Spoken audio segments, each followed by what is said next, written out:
નમસ્તે મિત્રો, Dinesh Vaghela live YouTube ચેનલમાં હું તમારું દિલથી સ્વાગત કરું છું।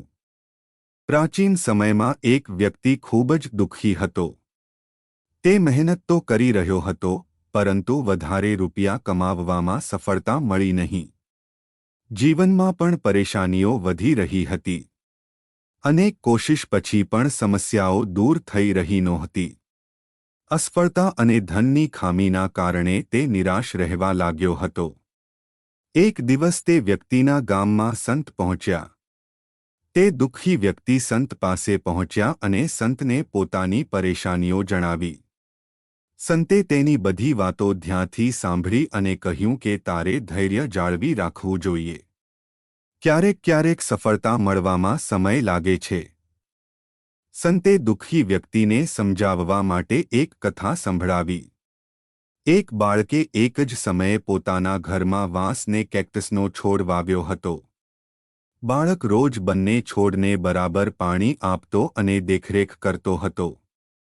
થોડો સમય વીતી ગયા પછી કેક્ટસ તો જલ્દી મોટો થઈ ગયો, પરંતુ વાંસનો છોડ જલ્દી મોટો થતો નહીં।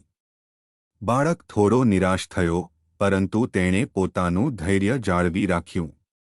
છોડની દેખરેખ કરવાનું શરૂ રાખ્યું। હવે કેક્ટસ ઝડપથી વધવા લાગ્યું હતું, પરંતુ વાંસનો છોડ તેવો જ રહ્યો હતો। છતાંય યુવકે હિંમત હારી નહીં અને દેખરેખ કરવાનું શરૂ રાખ્યું। થોડા દિવસ પછી વાંસના છોડમાં થોડો ફેરફાર જોયો। આ જોઈને બાળક ખુશ થયો। થોડા અન્ય દિવસ પસાર થયા ત્યારે વાંસનો છોડ ઝડપથી વધી રહ્યો હતો। કેક્ટસનો છોડ નાનો રહી ગયો।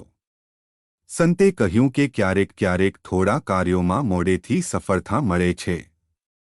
એટલે ધૈર્ય જાળવી રાખવું અને પોતાનું કામ કરતા રહેશો તો સફળતા ચોક્કસ મળે છે।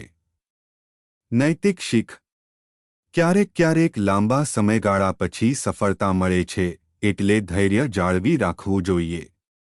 પરિસ્થિતિ કેટલીય કઠિન કેમ ન હોય, ધૈર્ય અને મનોબળ જાળવવાથી આગળ વધી શકાય છે અને સફળતા પ્રાપ્ત થઈ શકે છે।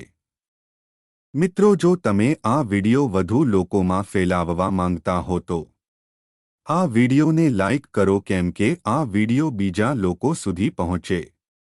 મિત્રો, આજનો આ વિડિયો કેવો લાગ્યો તે મને કોમેન્ટમાં કહી શકો છો અને તમારા મિત્રોને આ વિડિયો શેર કરો।